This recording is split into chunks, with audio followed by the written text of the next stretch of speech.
Donc, bonjour à toutes et à tous dans ce nouveau semestre pour vous, hein, en tant qu'étudiant de ce semestre numéro 3, semestre 3, dans lequel nous allons le consacrer à la matière ou bien au module marketing de base. Cette matière s'inscrit bien sûr dans le programme donc, du semestre 3 et va vous permettre d'avoir des notions de marketing, d'accord, pour un commencement. Et bien sûr, vous allez voir en S5, Inch'Allah, de la matière marketing approfondi qui va essayer d'approfondir encore de plus en plus les concepts que nous allons traiter. Alors, je m'appelle professeur Kamal Khalif et je suis le professeur chargé de ce module, d'accord, pour cette année 2020-2021. L'objectif de ce cours est clair et il essaie donc de répondre aux questions essentielles qui permettent donc de mieux comprendre la pratique de marketing dans les organisations, au sein des entreprises. Comment peut-on définir le terme marketing? Quelles sont les origines de la pratique marketing et comment a-t-elle évolué? La démarche marketing, comment est-elle réalisée? L'analyse de marché, lorsqu'on parle de l'analyse de marché, la concurrence, et enfin le comportement de la clientèle.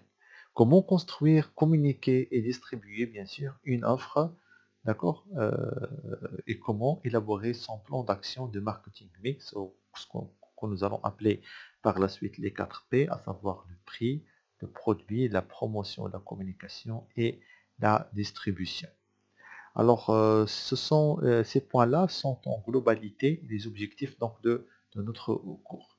Le plan de ce cours pendant ce semestre s'articule autour de 5 chapitres.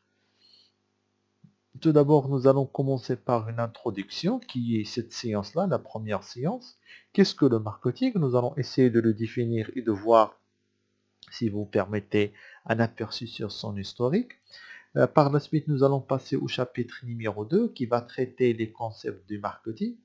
Chapitre numéro 1, pardon, c'est celui des concepts de marketing. Le chapitre numéro 2, le marché et ses composantes. Qu'est-ce qu'un marché? Quelles sont ses composantes? Quels sont les acteurs d'un marché? On va voir le marché selon la définition marketing, au-delà de la définition que vous connaissez qui est économique. Le chapitre numéro 3, nous allons le consacrer au comportement du consommateur. Comme vous le savez que chaque consommateur a un comportement de consommation. Qu'est-ce qui influence son comportement? Qu'est-ce qui l'attire à acheter ou bien ne pas acheter? Et ainsi de suite. Alors ce comportement, en général, nous allons l'élucider pendant le chapitre numéro 3. En ce qui concerne le chapitre numéro 4, nous allons le consacrer à la démarche segmentation, ciblage, positionnement. SCP. Segmentation, ciblage et positionnement. Nous allons voir comment faire une segmentation d'un marché et sur la base de quels critères. Comment faire un ciblage de la clientèle cible ou bien des consommateurs cibles. Et comment positionner le produit que nous voulons vendre sur le marché dans l'esprit de cette cible ou bien de ces consommateurs. Vers la fin de notre cours et la fin de ce semestre, nous allons voir un dernier chapitre qui concerne le marketing mix ou bien les 4 P du marketing. D'accord? Voilà. Alors, la bibliographie dont vous allez avoir besoin, peut-être c'est pour les gens qui veulent approfondir un peu leurs connaissances et lire chez eux. Et aussi, cette liste qui est non exhaustive est une liste qui nous a permis aussi, ou bien de préparer à ces diapositives et ce cours. Vous avez bien sûr le Mercator, le fameux Mercator, théorie et pratique du marketing, pour l'édition de 2009. Kotler et Dubois, d'accord, en 2009, Marketing Management, ouvrage Marketing Management, donc Paris 13e édition, Passion Education. Delacroix et Debenti pour Maxi-Fiche de marketing, c'est un ouvrage aussi intéressant de l'édition Dinant. Mercatique, de son auteur Doria Brigitte, et finalement Fiche Marketing 6e édition, donc 2008 de Demeure Claude. Vous avez plein de sites internet auxquels vous pouvez vous référer. J'ai donné ici quelques exemples à des thèmes d'association pour le développement des techniques marketing, l'AFM, l'Association française du marketing, définition marketing comme site aussi permet d'avoir une panoplie de définitions de nouveaux concepts que nous allons voir. Et finalement, marketing étudiant, portail d'étudiants en marketing. Aussi, c'est un site dans lequel les étudiants essayent d'échanger l'ensemble des connaissances et des éléments relatifs, bien sûr, au marketing, que ce soit de base ou celui approfondi ou bien stratégique. En guise d'introduction, pour commencer ce cours, la question que nous allons poser est qu'est-ce que le marketing? Alors, pour répondre à cette question, nous allons voir tout d'abord l'origine et l'évolution des marketing, l'évolution de la fonction marketing dans l'entreprise et la notion de marketing, définition et piliers. Alors, quelle est l'origine et comment le concept ou bien le terme marketing avait évolué? Alors, si le marketing semble indispensable au succès et à la pérennité de toute entreprise, c'est une fonction qui est indispensable et elle est primordiale parce que c'est elle qui permet à l'entreprise de vendre ses produits.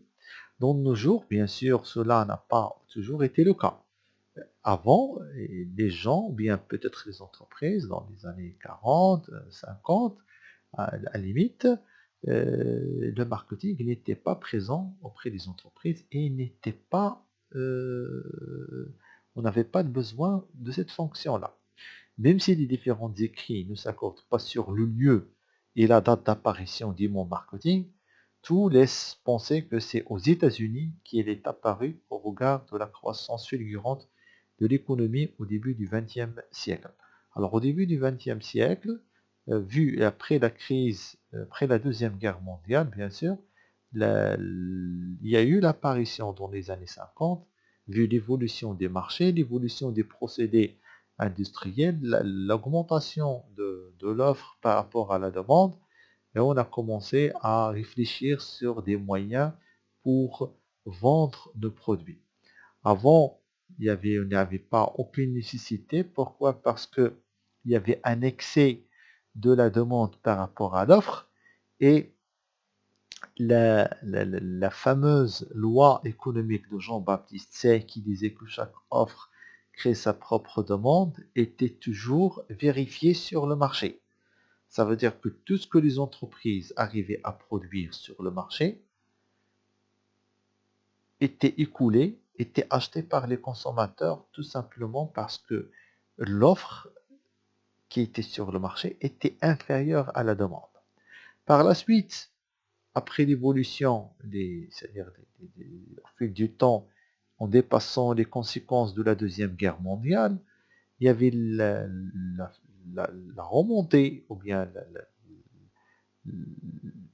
l'explosion du nombre d'entreprises, ce qui a accentué l'activité économique et à partir de cela, on ne pouvait plus écouler toute la marchandise sur le marché. Donc il fallait chercher des techniques qui nous permettraient, ou bien qui permettaient à l'époque aux entreprises, d'écouler, de faire face à la concurrence et d'écouler leur production en général. Alors ces techniques, c'était les techniques bien sûr marketing. Alors la révolution industrielle, juste pour rappeler les principes de l'école économique classique, la révolution industrielle donc, qui a été amorcée au XVIIIe siècle, fin du XVIIIe siècle, début du XIXe siècle, avait donc la concentration des moyens de production favorisant l'émergence d'une nouvelle forme de production. Donc l'industrie comme source de richesse et développement, l'exode rural qui a permis à cette industrie de trouver de plus en plus de main-d'œuvre, donc peu adapté bien sûr à la production parce qu'il venait des milieux ruraux. Donc l'effet de la consommation était supérieur donc à la production. Donc la loi de Jean-Baptiste Say, chaque offre crée sa propre demande, n'est plus valable.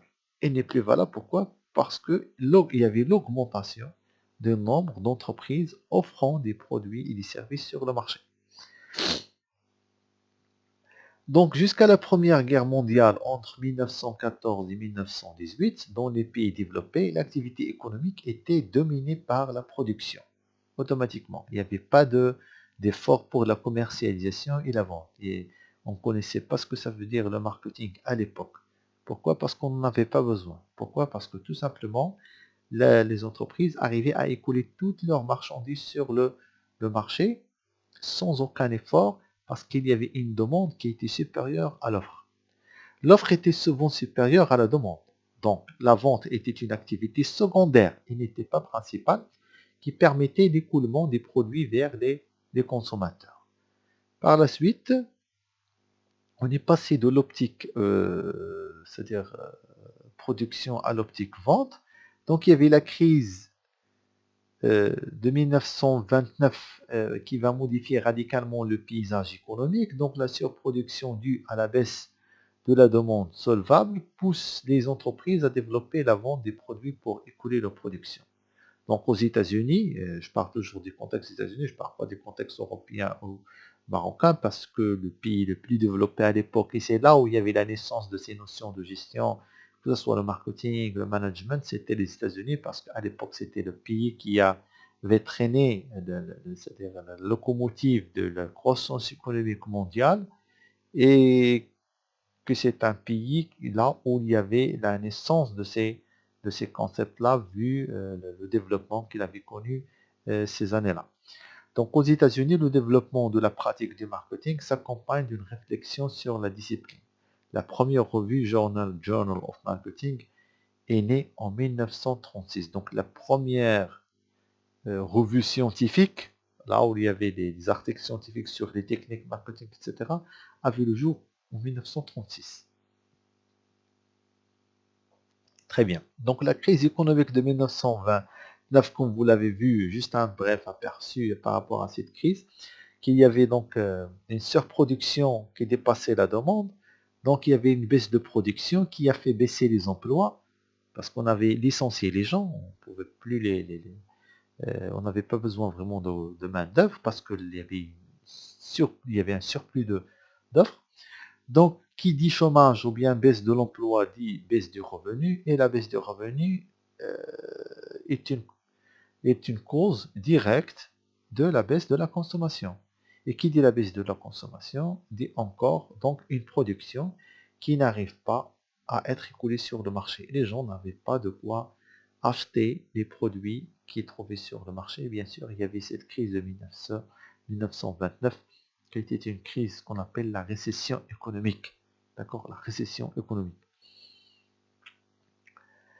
Donc la reprise après la Seconde Guerre mondiale, il y avait la reprise, on avait dépassé cette crise. Et cette reprise va encore accentuer le phénomène. La demande augmente fortement auprès, bien sûr, des- des clients, bien des consommateurs, si vous voulez. Les capitaux affluent, les capacités de production connaissent une croissance très forte et la concurrence est de plus en plus vive. Donc, on a commencé à produire encore pour répondre aux besoins ou bien à la demande qui se trouvait sur le marché. Le développement de politiques de marque pousse les entreprises à faire davantage connaître leurs produits par la publicité et à s'organiser pour vendre de façon plus efficace. Une fois il y avait cette concurrence, on ne pouvait plus vendre facilement, donc qu'est-ce qu'il fallait faire? Il fallait faire connaître davantage nos produits par la publicité et s'organiser de telle sorte à ce qu'on peut utiliser des techniques commerciales pour écouler notre marchandise sur le marché. C'est dans les années 50 que le marketing se propage dans les économies capitalistes évoluées, à savoir les États-Unis et par la suite l'Europe. En France notamment via les filiales des sociétés américaines. Le marketing, comme pratique, il avait parcouru, c'est-à-dire le chemin des États-Unis vers l'Europe via les filiales américaines qui travaillaient à l'époque en Europe. Donc la naissance du marketing n'était pas sur le territoire européen. Par contre, c'était sur le territoire américain. Et cela est dû aux conséquences de la Deuxième Guerre mondiale, parce que l'Europe était complètement détruite. Après 1945, la fin de la guerre mondiale, toute l'Europe était détruite. Donc il fallait reconstruire. Pour construire et instaurer, donc construire les usines qui ont été bombardées, pour que la roue de l'économie tourne, il fallait du temps. Il fallait du temps. Chose qu'aux États-Unis, ce n'était pas le cas, parce que les États-Unis, à l'intérieur du territoire américain, il n'y avait pas la guerre.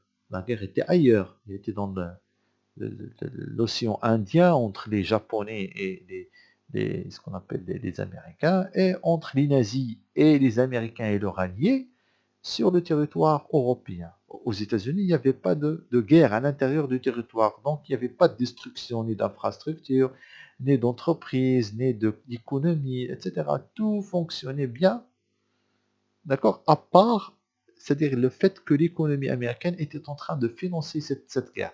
Donc, c'est pour cela qu'après la Deuxième Guerre mondiale, il y avait déjà le terrain qui était fertile dans le sein des États-Unis pour euh, un décollage économique puissant. C'est là où les entreprises ont connu la création d'entreprises, il a connu un boom, ce qui avait s'est répercuté positivement sur l'offre sur le marché qui a dépassé la demande. Donc chaque offre crée sa propre demande, c'est une loi qui n'était plus valable. Donc il fallait chercher des techniques et inventer de nouvelles techniques pour faire face à la concurrence et pour vendre. Et c'est là où il y avait la naissance du marketing. Le marketing, il a évolué et il est passé du transactionnel vers le relationnel. Le transactionnel, c'était en fait le fait d'avoir une simple transaction avec le client et on ne cherchait pas à ce que ce client revienne. On ne cherchait pas à ce que ce client crée un lien avec l'entreprise ou bien qu'il reste fidèle à l'entreprise. Il revient pour racheter ou bien acheter le produit de l'entreprise. Non. Mais par la suite, il y avait cette évolution. Et on se dit, voilà, pourquoi ne pas garder nos clients et essayer de les fidéliser. Et c'est là où il y avait ce qu'on appelle la naissance du marketing relationnel, qui est le contraire du marketing transactionnel basé uniquement sur la transaction. Les années 60 consacrent l'avènement de l'économie de marché, apparaît dans le nord des États-Unis dès les années 1920, et de la pensée marketing, de ce que Peter Drucker traduira quelques années plus tard dans son ouvrage La nouvelle pratique de la direction des entreprises. Alors, Peter Drucker, il avait donné une phrase qui est restée célèbre dans le domaine dans ces disciplines de marketing, et qui disait fabriquez ce que vous pouvez vendre plutôt que d'essayer de vendre ce que vous pouvez fabriquer. Donc, fabriquez ce que vous pouvez vendre plutôt que d'essayer de vendre ce que vous pouvez fabriquer. Dans cette phrase, elle met plus l'accent sur le fait qu'il faudrait écouter le marché. Euh, on doit fabriquer ce qu'on peut vendre. Ce qu'on peut vendre et ce qu'on peut vendre, c'est qui décide ce qu'on peut vendre. C'est le client, c'est le besoin du client, bien des consommateurs sur le marché. Donc il fallait suivre le marché, écouter le marché et suivre ce qu'il demande, sa demande. Et par la suite, fournir au client ou bien au consommateur dont il avait besoin. Et c'est là où il y avait le changement, bien sûr, de l'optique marketing, d'une optique qui est basée sur la transaction vers une optique qui est basée sur la relation. Alors, vous avez ici un schéma qui vous permet de distinguer les phases. Donc la phase numéro 1 de 1920, le marketing est d'abord apparu pour résoudre la difficulté que les entreprises rencontraient pour réguler leurs produits sur le marché. Par la suite, il y avait le marketing de la phase 1950 à 1960, et là où il y avait l'émergence de l'école du marketing management, première des choses. Deuxième des choses, les techniques agressives de vente et volonté de satisfaire les besoins des consommateurs, ils ont vu le jour. Et il y avait aussi l'apparition des notions de segmentation, ciblage et positionnement, encore le mix marketing que nous allons voir dans les chapitres suivants. À partir de 1972, on commence une troisième phase, nouvelle distinction de la notion d'échange. Le marketing transactionnel laisse la place au marketing relationnel. L'accent est mis sur la satisfaction et la fidélité du client. Et jusqu'à présent, on est encore toujours dans cette phase, mais on est passé à un ère de l'immatériel, on est passé au digital. Ça veut dire que tout ce que vous pouvez maintenant, le client, peut faire des courses en ligne. Et dans ce cas-là, il ne peut plus toucher le produit, ni le sentir, ni, ça dépend bien sûr des types de produits, mais on est passé à un mode de marketing, à des techniques qui sont destinées spécifiquement pour le domaine du digital. Et c'est la phase donc de la troisième ou bien c'est-à-dire de ce 21e siècle, le fléau donc de digital. Alors, la première phase et la deuxième phase, c'était le marketing de masse vers le marketing de segmentation vers l'individualisation. Ça veut dire on essaye d'individualiser la relation avec les consommateurs et parfois même essayer de satisfaire chaque consommateur en lui offrant des produits qui sont adaptés et non pas un lot de produits qui doit être adapté à tout type de clients. Pour définir le marketing, j'ai pris pour vous une définition qui est simple à comprendre, je n'ai pas voulu trop compliquer les choses. Alors, si on prend la définition suivante, tirée donc de l'ouvrage de Doriat Brigitte Mercatic, alors le marketing est un ensemble d'actions menées par une organisation, qu'elle soit entreprise ou association, organisation publique et ainsi de suite. Le marketing, juste pour titre d'indication, il n'est pas conçu uniquement que pour les entreprises. Il y a plein d'organisations qui peuvent avoir recours au marketing. On parle par exemple du marketing électoral. Un parti politique, il peut avoir recours au marketing. D'accord? Une association, une coopérative. Ce n'est pas uniquement que les entreprises.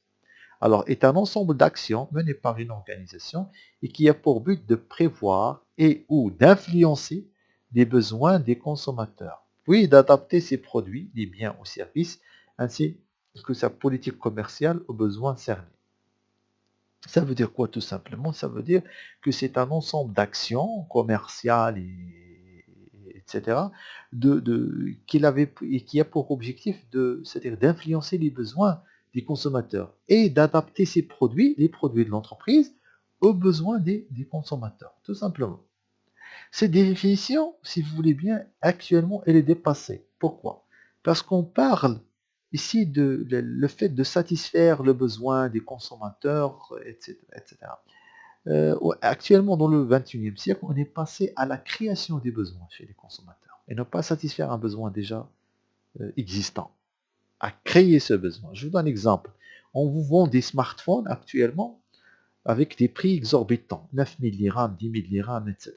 Des smartphones de marques comme par exemple les Huawei ou bien les iPhones et ainsi de suite.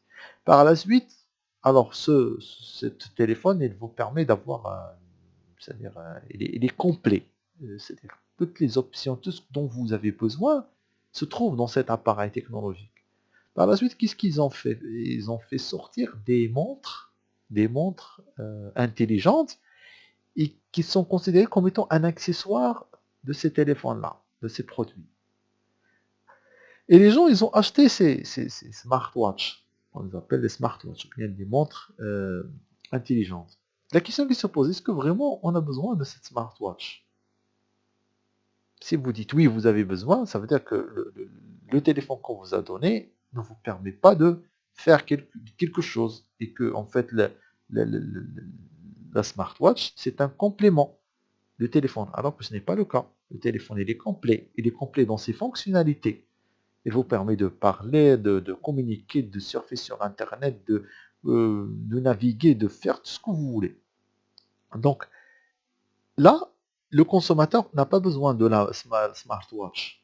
On a créé ce besoin. Ce n'est pas un besoin qui venait des consommateurs, mais on l'a créé pour vendre plus et gagner plus d'argent.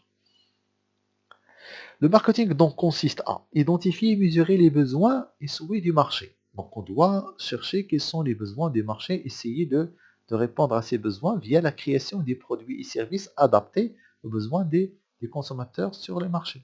Choisir les groupes et marchés cibles en fonction des caractéristiques de l'entreprise. Offrir à un prix acceptable des produits et solutions adaptés aux besoins du marché. Faire connaître et assurer la distribution de ces produits et solutions. Atteindre les objectifs internes de l'entreprise.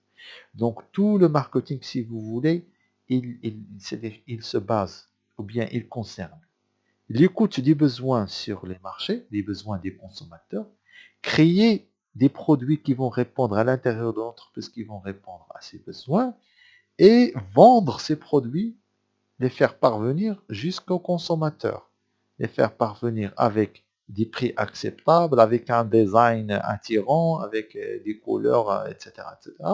Et par la suite, il faut les faire connaître par une publicité et tout cela pour atteindre les objectifs internes de l'entreprise qui est quoi? Qui est vendre les produits, réaliser des profits et atteindre la croissance. Ainsi donc s'achève cette présentation, nous allons s'arrêter à ce niveau et pour l'introduction et nous allons continuer avec c'est-à-dire ce cours de marketing de base et nous allons voir dans la prochaine séance, Inch'Allah, le premier chapitre. Je vous remercie pour votre attention et bonjour.